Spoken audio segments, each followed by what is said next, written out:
Cube Radio.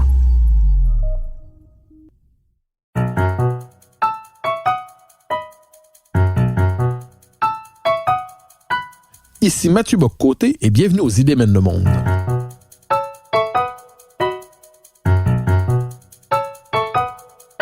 À travers le regard des intellectuels québécois et européens, nous cherchons à comprendre les grands débats qui façonnent notre époque.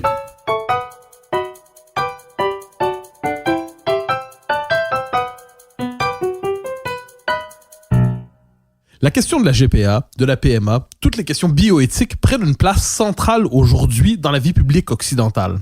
Une place centrale, mais elles ne font pas nécessairement débat, puisqu'elles s'imposent à nous à la manière de nouvelles évidences qui relèvent du progrès scientifique, du progrès démocratique, du progrès éthique.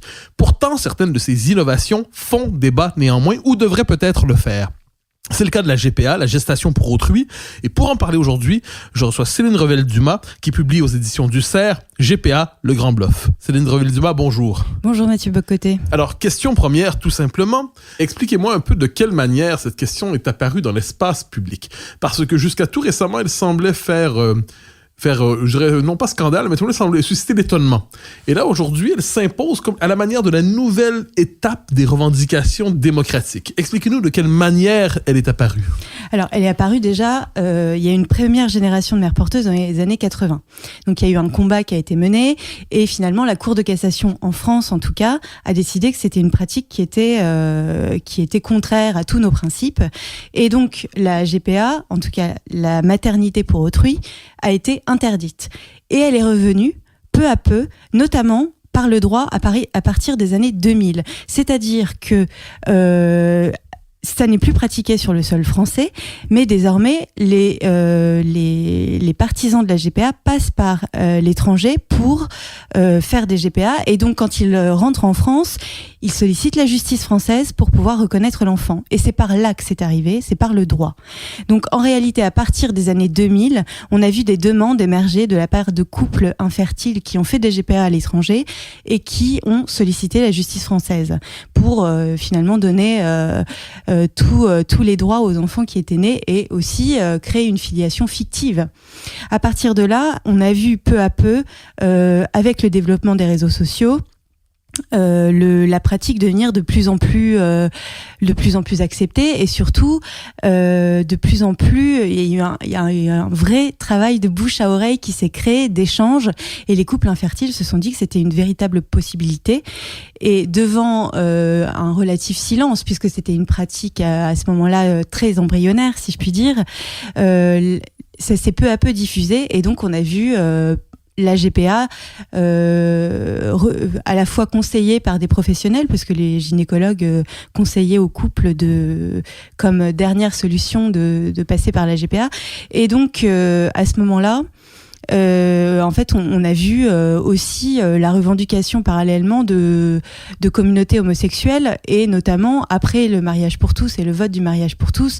En fait, le mariage pour tous portait en lui la possibilité ensuite d'avoir des enfants. Parce que le mariage, c'est un peu ça aussi. Le concept souvent utilisé, vous me direz si c'est le bon, c'est celui du droit à l'enfant, en quelque sorte. C'est-à-dire, il y aurait un droit à l'enfant, et dès lors, la technique d'accession à l'enfance, bon, il y a des méthodes, on pourrait dire, traditionnelles, un couple, mais il y aurait d'autres possibilités aussi de concrétiser ce droit à l'enfant. Parmi celles-là, la GPA. Est-ce qu'on peut dire que ça se pose dans cette logique en partie dans l'espace public? On peut le dire comme ça, mais c'est vrai que les partisans de la GPA ne parlent pas de droit à l'enfant. Eux, ils revendiquent l'article 16 de la Déclaration de la Convention des droits de l'homme, et donc ils parlent du droit à fonder une famille, de la liberté de procréer. C'est comme ça qu'ils s'expriment, et donc de ce fait, c'est à partir de là qu'ils fondent le besoin d'avoir un enfant, parce qu'ils parlent d'un besoin, ils ne parlent pas d'un droit, et en fait c'est utile pour mieux comprendre cela de lire Marcel Gauchet. Alors, il explique notamment dans l'enfant imaginaire, il explique que la famille aujourd'hui, elle se fait relativement à l'enfant et non relativement au couple qui va mettre cet enfant au monde. En fait, le paradigme a changé, et c'est ça qui change tout. Alors, dans votre ouvrage, vous montrez comment les partisans de la GPA aujourd'hui prétendent qu'il s'agit d'une pratique finalement, presque qui relève des origines de l'humanité. Elle aurait toujours existé, elle serait présente dans la Bible, elle serait présente dans les différentes cultures. Donc, quel est cet argument exactement qui consiste à dire que finalement, cela a toujours existé? Alors ça, c'est un argument qui est très fallacieux à mon sens et qui relève de la manipulation pure et simple de l'histoire. C'est-à-dire que un fait social qui va consister, par exemple, en un abandon d'enfant, par exemple, va devenir en un tournement une GPA. Et comment imaginer véritablement qu'une femme, par exemple au XVIIe siècle ou dans la Rome antique, puisse prendre le risque de faire un enfant? On connaît alors les risques qui étaient de mettre un enfant au monde. Je veux dire, c'était des risques. Les femmes jouaient leur vie souvent quand elles mettaient un enfant au monde. Et donc, en fait, les partisans de la GPA disent ah ben non, c'est pas un abandon d'enfant, ou dans la Bible, ça n'est pas une esclave telle Agar qui est obligée de céder à la demande de sa maîtresse. Non, c'est finalement un enfant qui est donné et que les parents s'approprient. En réalité, c'est de la reconstruction pure et simple des faits sociaux et qui sont renommés et qualifiés sous le terme de maternité pour autrui. Donc avec une connotation généreuse, puisque le pour autrui a toujours cette connotation de don, alors qu'il n'y a aucun don. En réalité, il y a juste une appropriation. Et c'est ça qui est complètement éludé par les partisans de la GPA. Alors, on arrivera bientôt justement sur votre critique de la GPA, mais poursuivons pour un instant l'exploration de son inscription dans nos vies aujourd'hui. Alors, la figure poétique de la chose, c'est souvent cette idée, une femme décide d'aider un couple en décidant de porter leur enfant parce qu'ils n'ont pas la possibilité d'en avoir un. Ça, on pourrait dire, c'est souvent sous le signe du don. D'ailleurs, c'est pas un acte rémunéré, c'est vraiment rendre service à l'autre. Donc ça, c'est le pôle poétique. Le pôle industriel, c'est ce qu'on appelle quelquefois de manière peut-être un peu caricaturale les fermes à bébés ailleurs dans le monde où véritablement là, on va vraiment confectionner sur le mode quasi industriel ou scientifique. On va fabriquer les enfants sur le mode, on va demander aux des femmes de louer leur corps pour permettre la chose. Est-ce que on peut dire que ce sont les deux pôles de ce phénomène et une fois que vous l'aurez décrit, est-ce que l'un des deux est peut-être plus légitime que l'autre? Alors, pour moi, il n'y a pas deux pôles de ce phénomène, c'est un même phénomène en réalité, mais votre réflexion fait écho à quelque chose qui est de l'ordre de la rhétorique du gagnant-gagnant, qu'on trouve justement dans les pays où on peut parler très clairement d'exploitation et d'autres aussi. C'est-à-dire qu'il y a des pays où on va dire il y a un gagnant-gagnant parce qu'on aide généreusement une femme qui est dans le besoin économique et donc on va lui permettre de gagner de l'argent pour soutenir sa propre famille, et donc c'est une sorte de GPA humanitaire, et un autre gagnant-gagnant, parce qu'il faut trouver une autre justification dans les pays occidentaux, où là, les femmes ont l'air tout à fait d'accord, et en tout cas éludent totalement la question de l'argent, et dans ce cas-là, c'est une rhétorique gagnant-gagnant basée sur elle va se réaliser elle-même, en même temps qu'elle va nous permettre d'avoir un enfant. En réalité, dans tous les cas, la question de l'enfant est posée, c'est-à-dire que dans tous les cas, l'enfant n'a plus sa mère, l'enfant est séparé de sa mère à la naissance, et dans tous les cas, c'est l'argent qui est en jeu. Parce que on le voit, par exemple, au Canada. Au Canada, il n'y a jamais assez de donneuses et jamais assez de mères porteuses, ce qui fait qu'aujourd'hui, on entre dans une rhétorique qui est la rhétorique de la rémunération. Parce que si on ne rémunère pas, il n'y a pas assez de mères porteuses.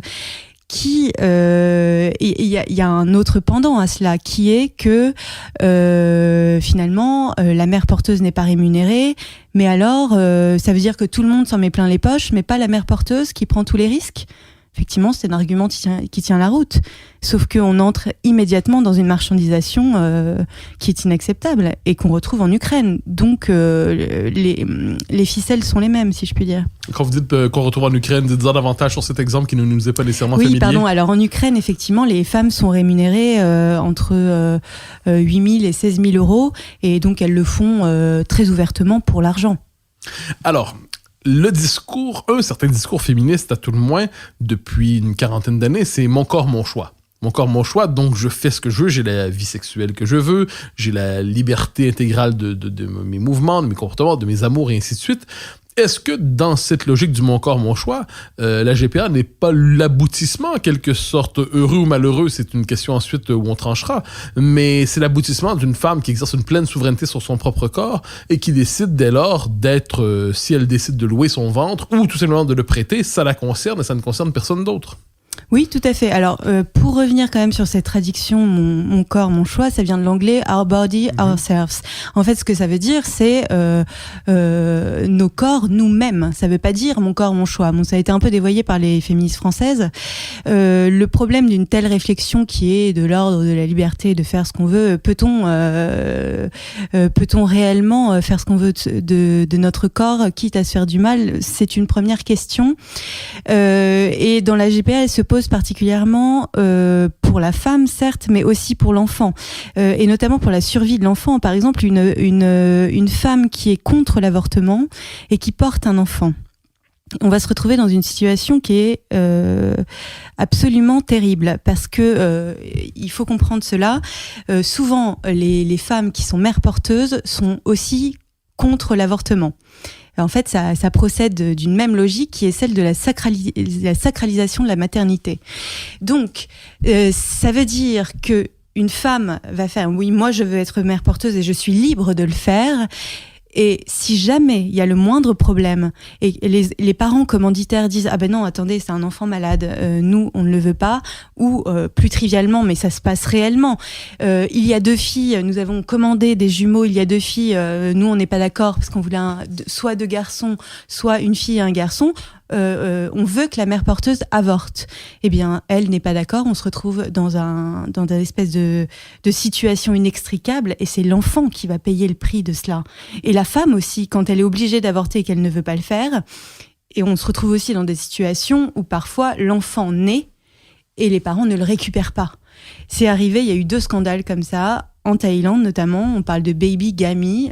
C'est une histoire d'une mère porteuse qui portait des jumeaux pour des parents australiens et une des jumelles était malade. Donc c'était un des jumeaux, pardon. C'est-à-dire que la petite fille est née sans problème de santé et le petit garçon avait un syndrome de Down, donc la trisomie 21. Mais tout simplement, ils n'ont pas pris l'enfant. Il y a une autre histoire comme ça en Ukraine, c'était Baby Bridget. Cette fois, c'est une petite fille qui était malade effectivement, et la clinique, je crois que c'était Biotexcom, une clinique ukrainienne. Les parents américains ont dit nous, on ne veut pas de cet enfant, on n'en veut pas. La clinique a dit le problème, c'est que si l'enfant n'est pas, on n'est pas rémunéré nous. Donc ils ont essayé de continuer la grossesse. La grossesse a été continuée. On ne demande même pas l'avis de la mère porteuse, hein. Autant vous dire que ça fait bien rigoler là-bas. La petite fille est née, 4 mois quand même dans une couveuse. Elle s'est sortie, on ne sait pas comment elle a survécu, c'est miraculeux. Toujours est-il que maintenant, elle attend toujours des parents pour venir l'adopter en Ukraine, alors que les parents qui ont commandé cette petite Bridget, eux, ont trouvé une autre mère porteuse et ont réussi à avoir des jumeaux. Voilà. C'est ça aussi la GPA, c'est absolument ignoble. Donc la liberté de la femme, la liberté de l'enfant, tout ça, c'est surtout la liberté du choix, la liberté du choix des parents, hein, du choix de la consommation. C'est plutôt ça. Alors, vous faites une critique sévère, nous reviendrons sur le contenu exact de votre critique, mais je reviens néanmoins sur cette question un instant, c'est-à-dire le droit à l'autodétermination du corps de la femme, qui est quand même un élément central de la culture politique contemporaine, la culture politique démocratique. À partir du moment où vous souhaitez encadrer d'une manière ou de l'autre cette revendication nouvelle, à partir de quel système normatif peut-on proposer un tel encadrement? Est-ce que c'est à partir d'une délibération éthique comme on en voit de plus en plus dans des comités, à partir d'une délibération démocratique qui se passerait au Parlement, sachant que la tradition et la coutume ne suffisent plus pour encadrer ça, la preuve en est que de nouveaux comportements sociaux se sont imposés. À partir de quel cadre peut-on chercher à encadrer cette revendication nouvelle qui tend à se diffuser? Vous posez une question qui est très politique, parce qu'effectivement, il s'agit d'une sorte de pragmatisme. Dans la mesure où vous y opposez, il s'agit de savoir de comment cette opposition peut se concrétiser. Alors, comment cette opposition peut se concrétiser? Tout simplement, il y a déjà une loi qui l'interdit en France, et je pense que cette loi est tout à fait adaptée. Il n'empêche qu'aujourd'hui, les enfants nés de GPA à l'étranger posent un problème et mettent la France devant le fait accompli. Et c'est difficile, c'est très difficile, puisqu'il s'agit d'un enfant, en fait, c'est ça, c'est un enfant mercenaire. Donc, selon moi, on ne peut pas non plus ôter des droits à l'enfant. Donc, je suppose que je suis plutôt d'accord avec la solution qui est proposée par les féministes, qui est tout simplement de militer à l'échelle internationale contre cette pratique. Ça peut paraître un petit peu candide, mais je crois quand même qu'il y a des progrès, notamment au niveau de l'Europe. Il y a des pas qui nous permettent d'être quand même pas complètement pessimistes. Il n'empêche que en France, nous avons un arsenal pénal et civil qui nous protège contre cette pratique. Ce qu'il faut, c'est le maintenir. Et le problème que l'on a, c'est que la France, en réalité, n'applique pas ces lois. On est face à un gouvernement en même temps qui aujourd'hui n'ose pas se positionner contre ces demandes-là, parce que c'est toute une partie de l'électorat. Alors justement, vous posez la question, il y a des lois, mais il y avait d'autres lois qui sont tombées, qui semblaient en décalage par rapport à l'époque aujourd'hui, par rapport au mouvement de l'époque. Donc est-ce que de ce point de vue, on peut dire qu'il y a une forme d'inertie? C'est interdit pour l'instant, mais est-ce que le courant profond de l'époque ne pousse pas pour l'instant à une normalisation progressive qui se traduira juridiquement tôt ou tard? Alors, moi, je ne crois pas vraiment à cela, tout simplement parce que dans les années 80, les mères porteuses existaient et la plupart des Français étaient déjà pour la pratique. Pour la pratique, donc ça veut dire qu'à nouveau, on se retrouve dans des dispositions similaires. Je pense que il est nécessaire que l'autorité de l'État s'exprime. Est-ce qu'on va y arriver ? Je ne le souhaite pas. Est-ce que la réponse politique surtout est suffisante ? Peut-être pas non plus. C'est-à-dire qu'aujourd'hui, la gauche a fait de son fer de lance les revendications sociétales. Après avoir défendu l'Europe, SOS Racisme, voilà. Aujourd'hui, maintenant, la gauche, c'est les revendications sociétales à tout jus, à tout crin. Et en face, malheureusement, on a aussi une droite ou des conservateurs qui sont très préoccupés par les sujets régaliens. C'est-à-dire que tout ce qui concerne le corps de la femme, traditionnellement, n'est pas un sujet conservateur ou disons que c'est pas un sujet qui les passionne. Ça concerne traditionnellement le corps de la femme et la procréation. N'intéresse pas énormément les questions politiques de droite. Certains diront que ça intéressait les conservateurs plus sociaux qui s'opposaient par exemple à l'avortement et ainsi de suite. Oui, sauf qu'ils sont loin d'être majoritaires. Donc, c'est-à-dire qu'on a un gros problème de réplique politique. D'une part, on a une gauche extrêmement proactive sur ce sujet-là, et de l'autre côté, on a des conservateurs un peu timides et des féministes qui ne sont pas entendus. Parce que le problème, c'est que parmi les féministes, il y a deux types de féminisme. Il y a les féministes très minoritaires comme Elisabeth Badinter qui sont pour la GPA éthique, qui n'a rien d'éthique, mais qui se positionnent pour une GPA en tout cas encadrée. Elle est minoritaire, mais on l'entend énormément. Et on a la majorité des féministes qui sont contre, mais qui ne sont absolument pas entendus. Donc, face à ces deux mouvements contre, en plus, je dois quand même ajouter un féminisme qui est outrageusement divisé.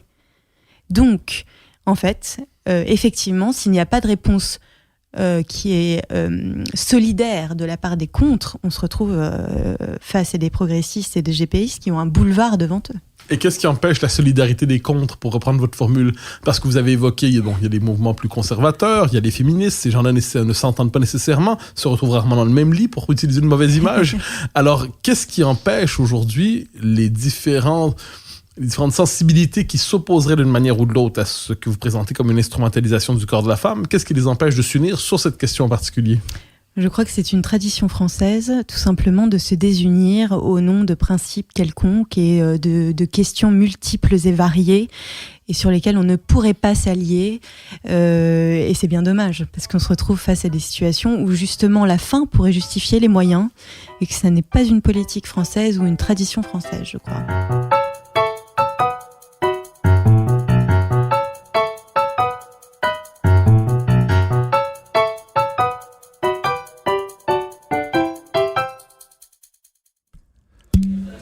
Imaginez ça, un podcast, un balado où les animateurs ne font que boire du vin, parler de vin, faire des entrevues, recevoir des invités qui font du vin, qui servent du vin. Seigneur, c'est le bonheur. C'est que du bonheur. Avec Nadia Fournier, Patrick Désy. Salut, Pat. Hey, c'est désagréable, comme métier. Ah, je te dis. C'est ça, à chaque semaine, le balado des méchants raisins, une production Cube Radio, disponible sur cube.ca et sur l'application Cube. Santé!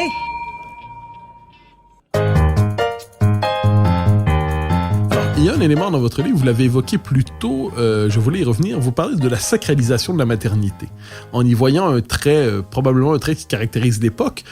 Première question, qu'entendez-vous par sacralisation de la maternité? Et deuxième question, mais qui vient en lien avec la première, est-ce qu'on peut dire que toutes les sociétés, jusqu'à tout récemment, et peut-être même jusqu'à aujourd'hui, n'ont pas toujours sacralisé d'une manière ou d'autre la figure de la mère et la maternité? Si, mais alors, il y a deux choses. C'est-à-dire que d'une part, les mères porteuses, comme j'ai dit tout à l'heure, ont tendance à sacraliser la maternité un peu à l'ancienne, on pourrait dire. Et puis, il y a ce nouveau mouvement qui n'est pas mon idée, qui est tout simplement la démonstration de l'idée de Marcel Gauchet, qui explique qu'en réalité, les valeurs féminines et maternelles se diffusent peu à peu dans la société. Et donc, à mesure que ces valeurs se diffusent, ce qu'on voit dans la GPA, c'est que la mère, concrètement, n'existe plus. Il faut rappeler le processus, c'est-à-dire que dans la plupart des GPA, il y a celle qui porte l'enfant, il y a celle qui donne ses ovocytes et il y a celle qui élève l'enfant. Donc il y a ce que le grand sociologue bien progressiste Eric Fessin appelle la démultiplication maternelle. En réalité, la mère meurt tout simplement. Marie Jobonnet appelle ça le maternicide. Et donc, en fait, ce que je décris, c'est quelque part que, enfin, en tout cas, je reprends l'idée de Marcel Gauchet, c'est que finalement, la mère meurt, mais elle monte au ciel. C'est-à-dire que les valeurs maternelles sont toutes puissantes et que il faut être gentil. Et voilà. Et cette GPA et cette communication de la GPA se base sur ces valeurs-là, la compréhension, la chaleur humaine, la résolution de la souffrance, c'est ça. Et en plus, c'est vrai qu'on voit notamment une espèce de maternité hors sol. C'est ça qui est un peu nouveau aussi. Et c'est en ça que c'est une maternité un peu sacralisée. C'est-à-dire que, par exemple, on peut l'observer dans une pratique que les pro-GPA décrivent comme la maternité hybride.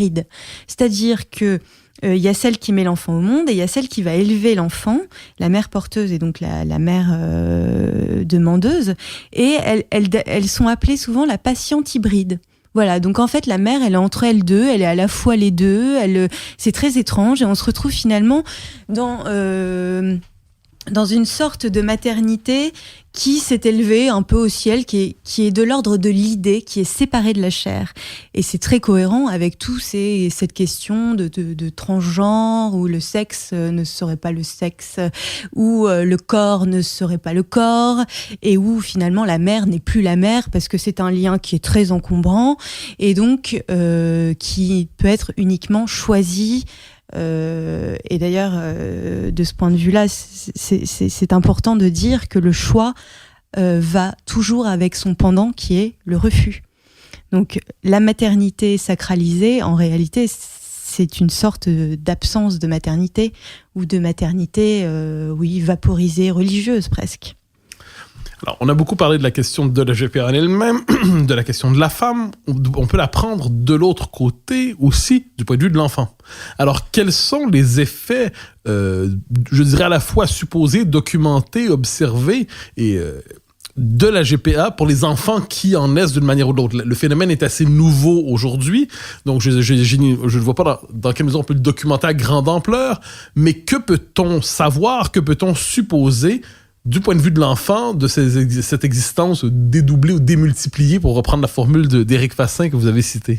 Oui, c'est intéressant. Moi, dans mon livre, je me suis appuyée sur les travaux de psychologues, parce que notamment sur les travaux de René Friedman, qui a écrit GPA ou l'abandon sur ordonnance. Et en réalité, il a écrit cet ouvrage avec 3 autres auteurs qui nous expliquent que la séparation, déjà, à la naissance, n'est pas sans conséquences. Le problème de cela, c'est que en réalité, c'est très diffus. Ça n'est pas identifiable de facto et immédiatement. Et c'est là où ça profite aux pro-GPA. C'est finalement comment démontrer un malaise psychique. Ça ne se voit pas. C'est un handicap qui est un handicap invisible. Et donc, l'enfant va souvent exprimer un malaise de manière très détournée. Ce qui souvent pose problème n'est pas dit directement, identifié directement. C'est en cela que ça pose un problème, justement. Et les pro-GPA s'appuient sur des études, notamment l'étude de Suzanne Golombok, qui est une sociologue britannique, qui travaille sur ce sujet en particulier, les enfants nés de procréation assistée et nés de GPA. Et donc, elle conclut son étude en disant que ces enfants vont très bien, qu'il n'y a pas de problème. Bon, évidemment, il faut lire l'étude dans les détails. C'est là le diable est là. Le diable est dans les détails. Et donc, on s'aperçoit en réalité que, bizarrement, ces enfants, à partir de l'âge de 7 ans, comme beaucoup d'autres enfants d'ailleurs, se posent des questions quant à leur conception. La manière dont ils sont venus au monde. Et cette chercheuse nous dit oui, ils ont des troubles psychologiques, mais bon, pas plus que les enfants nés d'adoption internationale. Ah, c'est quand même étonnant de balayer ça d'un revers de la main, parce que les enfants nés d'adoption internationale ont des problèmes d'identité réelle. C'est pas un petit sujet. Je veux dire, c'est même dans une vie un défi considérable. Pas pour tous, mais pour la grande majorité. Donc, elle nous dit ça à 7 ans. Et puis après, elle nous dit, à 10 ans, finalement, tout ça s'éteint un peu. Voilà. Et puis à 13-14 ans, ça revient. Ça revient, effectivement. Ils se posent des questions. Qui les a mis au monde ? Et ils veulent peut-être, souvent d'ailleurs, rencontrer leur gestatrice. Parce qu'ils appellent ça comme ça, elle appelle ça comme ça, les gestatrices, leur mère porteuse en réalité. Et ils sont aussi très curieux de savoir qui est leur donneuse et s'ils ont des frères et sœurs. Alors moi, je trouve pas que ça soit du tout anodin. Et alors, le problème de ça, c'est que ces études, non seulement s'arrêtent à l'âge de 14 ans pour les enfants, et en plus, il se fait dans un milieu qui est extrêmement restreint. C'est-à-dire, c'est des études qui sont menées sur quelques enfants seulement. Et donc, ce que répond, c'est pas vraiment une réponse parce que le livre a été publié avant, mais on peut y trouver une réponse dans le livre de René de Friedman qui nous dit, mais à 14 ans, c'est à ce moment-là qu'en réalité, l'identité adulte pointe seulement son nez. Et donc, c'est à ce moment-là que des problèmes identitaires peuvent survenir. Ce que nous expliquent ces chercheurs, c'est que la question de la conception et de la cohérence, surtout, du lien avec les parents, peut s'exprimer de manière très diverse, via des dépressions, des phobies, en tout genre, un mal-être profond qui ne serait pas proprement identifiable, mais bien réel. Le problème, c'est que beaucoup de gens ont ce genre de troubles, mais ce n'est peut-être pas pour rien. Et je crois que quand l'État est responsable de la mise au monde d'un enfant, parce qu'avant c'était pas le cas, là c'est la première fois qu'on demande à l'État de se prononcer sur ce genre de questions, il faut quand même pouvoir assurer quelque chose une mise au monde qui soit faite de la belle manière. Alors, le phénomène s'étend, néanmoins. C'est-à-dire, vous le critiquez, d'autres le critiquent. Je devine qu'une option pour plusieurs sera de dire il faut évidemment éviter qu'il se fasse de manière anarchique.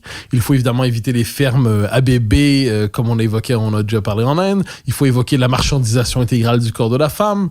Mais ne serait-il pas possible d'encadrer le phénomène? Ça, c'est la question qui revient assez souvent, c'est-à-dire la fameuse GPA éthique, où c'est une GPA encadrée, c'est une GPA qui ne serait pas intégrale, mais qu'on cherchera à intégrer d'une manière ou de l'autre dans les codes culturels de nos sociétés. Est-ce que c'est une solution que vous jugez envisageable d'une manière ou de l'autre? Absolument pas, non. Je devine. Alors pourquoi? Absolument pas, tout simplement parce que dès lors qu'il y a un échange économique, l'échange économique, on peut le définir de plusieurs manières. Jean-Luc Marion l'explique dans un livre, étant donné, c'est un phénoménologue, et il nous dit le véritable don est sans retour. Et il ne se connaît pas lui-même. C'est-à-dire que dès lors qu'il y a, parce que les partisans de la GPA utilisent souvent la rhétorique du don contre don. Mais en réalité, le don contre don, c'est un échange économique. Il y a un échange. Et donc, à partir de là, il y a aussi un objet d'échange, et c'est l'enfant. Donc philosophiquement, pour moi, ça n'est pas tenable. Pour Jean-Luc Marion non plus, d'ailleurs. Et donc, pourquoi la GPA ne serait pas encadrable ? Eh bien, elle ne serait pas encadrable tout simplement parce que dès lors qu'il y a ce type d'échange, on ne peut absolument pas maîtriser sa marchandisation ou les paiements qui vont avec. D'ailleurs, on le voit au Canada, très bien, et on peut très bien l'observer au Canada. Au Canada, une GPA rémunérée, c'est 10 ans de prison et 500 000 dollars canadiens. Le problème, c'est que c'est absolument pas respecté et que il y a des paiements en dessous de table et il y a même des intermédiaires qui normalement sont interdits et qui sont rémunérés. Ils sont pas rémunérés officiellement en étant intermédiaires, mais ils sont rémunérés pour les mises en relation, le temps passé, ce genre de choses. C'est un véritable marché et c'est presque impossible dès lors que cette pratique est légalisée d'éviter ces échanges. Et il faut bien savoir que si les mères porteuses sont motivées, c'est en partie pour ça. Alors certains vous répondront que c'est justement pour éviter ces échanges clandestins, ce marché noir de l'enfant, qu'il est nécessaire de la légaliser pour l'encadrer, qu'il est nécessaire de la reconnaître pour la baliser, qui est un argument qui est utilisé souvent d'ailleurs sur les questions sociétales en général. Mais sur celle-là en particulier, sachant que la pratique se diffuse, l'argument du reconnaissons justement pour encadrer, c'est un argument que vous considérez sans validité sans valeur propre? C'est-à-dire, je vais vous prendre un peu au mot. Allez-y. Quand vous parlez de diffusion, je ne suis absolument pas d'accord avec ça. Dans le sens où on n'est pas un phénomène naturel qui se diffuserait dans la nature comme ça, comme si c'était une sorte de virus, on pourrait dire. Non, c'est une pratique qui ne peut pas exister sans la technique, sans la science, sans la légalisation. Donc, pas de médecine, pas de GPA. Donc, c'est pas quelque chose qui se diffuse comme ça. Et non, moi, je pense que dès lors qu'on donne un blanc-seing moral à cette pratique, on autorise en même temps des échanges économiques possibles. Et on fait de l'enfant l'otage, quelque part, de cet échange-là. C'est en ça que il faut bien comprendre que dès lors que la pratique est légalisée, il y a son pendant commercial, qui est, on va dire, comme on appelle ça en France, le black, le marché souterrain. Le marché noir. Le marché noir. C'est un marché noir qui se mettrait en place aussi. Donc c'est très risqué. Je veux dire, l'idée platonicienne d'une GPA parfaitement éthique et parfaitement parfaitement encadrée, qui se suffirait à elle-même et qui n'aurait qui serait intouchable et hermétique, ne tient absolument pas la route. Alors, vous nous dites il faut lutter politiquement contre la chose, mais vous avez dit aussi que le politique ne suffira pas.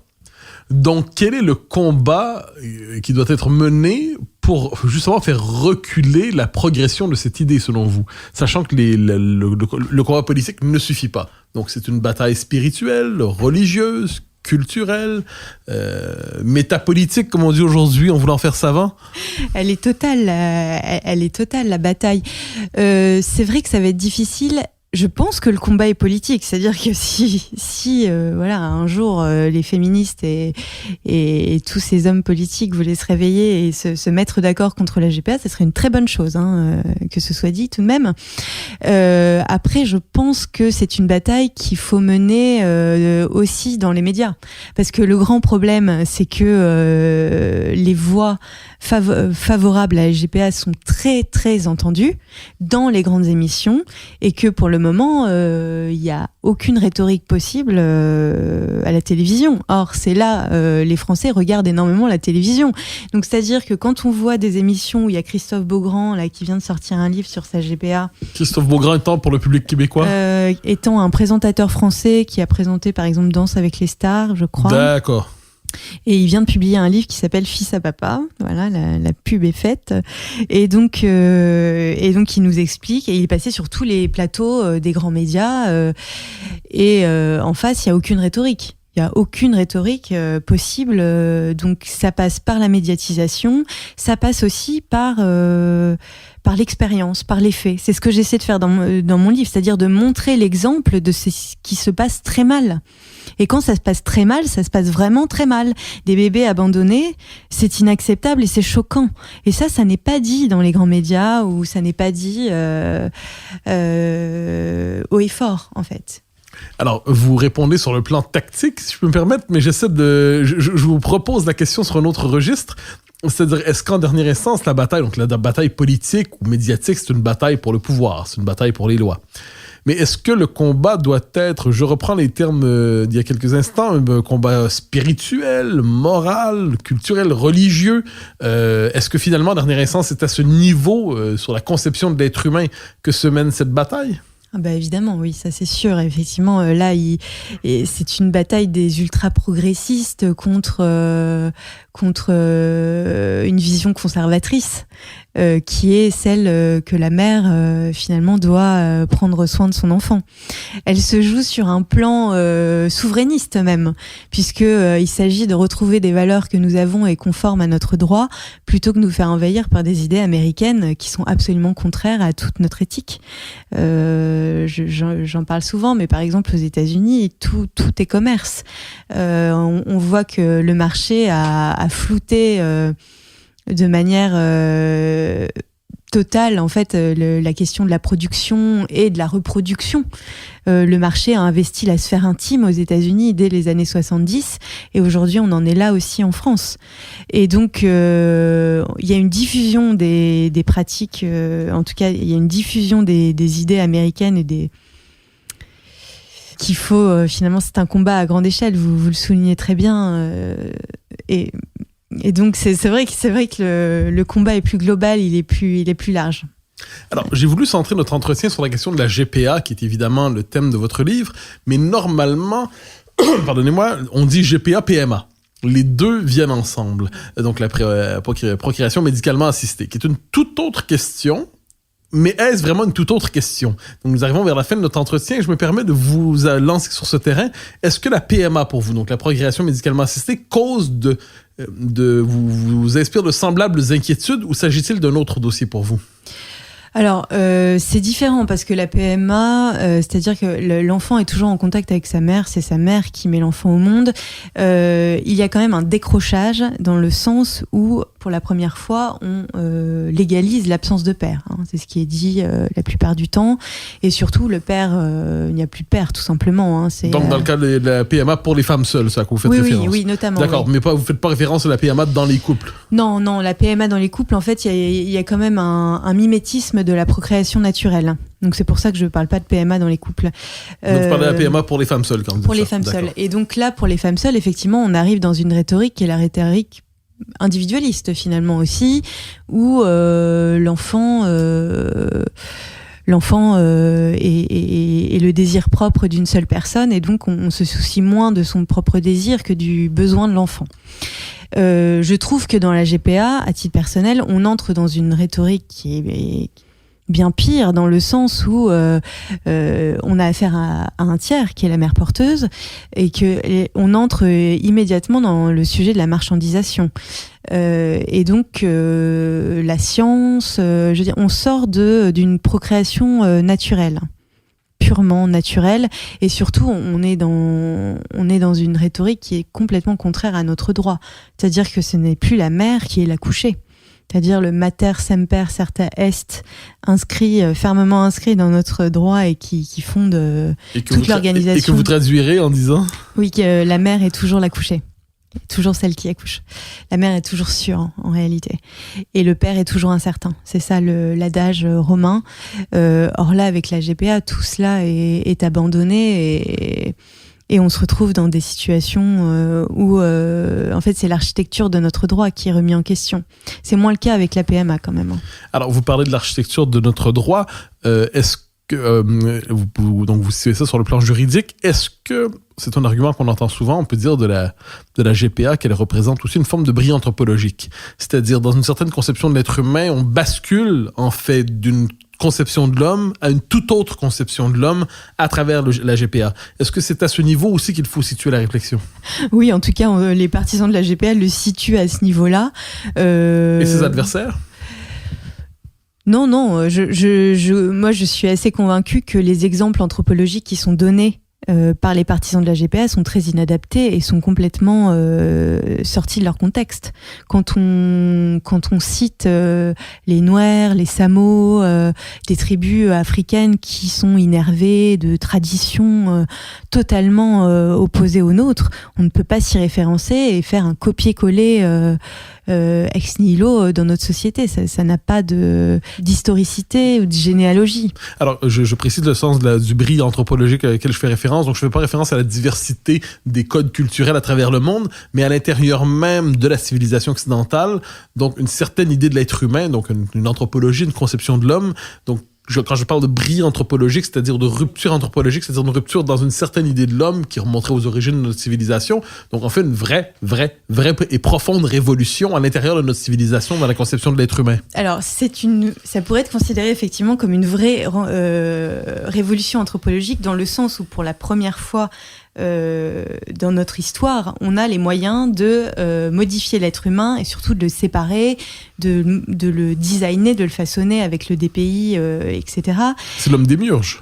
C'est l'homme démiurge, exactement. C'est l'homme démiurge, ce sont les parents des démiurges. Mais en fait, cette idée, c'est une révolution anthropologique dont Marcel Gauchet nous explique notamment que, en fait, c'est la finalisation de la Révolution française et de l'homme déraciné. C'est-à-dire, ce qu'on veut mettre à plat définitivement, c'est les liens entre les individus, comme ça a été fait lors de la Révolution française, sauf que c'était une idée purement politique. Or là, c'est l'homme lui-même qui doit porter cette rupture.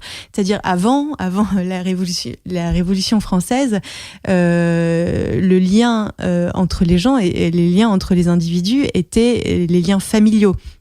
C'était une sorte d'homologie où le père représentait le gouvernement et donc le fils était avant tout le fils du père.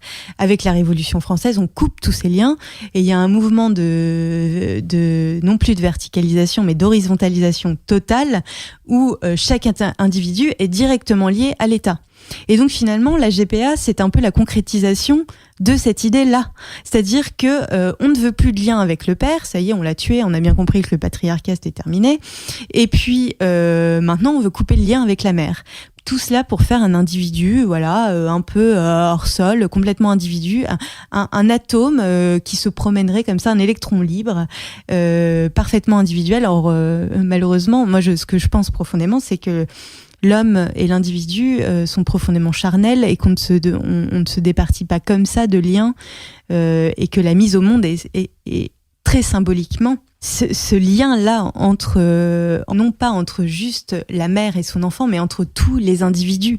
Et que si on coupe ce lien charnel, en fait, c'est une manière de penser l'individu et de le penser en société.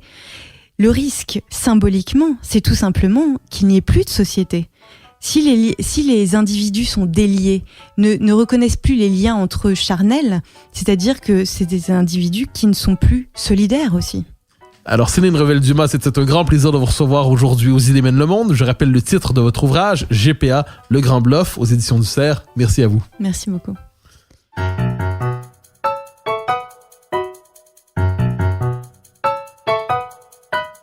Chers auditeurs des Idées mènent le monde, vous pouvez partager les épisodes que vous aimez sur vos réseaux sociaux. Cela nous donne à chaque fois un fier coup de main pour faire découvrir le balado. Aussi, si vous écoutez sur une autre plateforme que Cube Radio, laissez-nous un commentaire. C'est encore une fois un geste qui nous permettra de faire connaître la série au plus grand nombre. D'ailleurs, merci à vous d'être à l'écoute. Vous pouvez me suivre sur Twitter et sur Facebook. Vous pouvez également lire mes chroniques chaque mardi, mercredi, jeudi et samedi dans le Journal de Montréal. Vous pouvez aussi me suivre à La Joute sur LCN, ainsi qu'à l'émission de Richard Martineau à Cube Radio.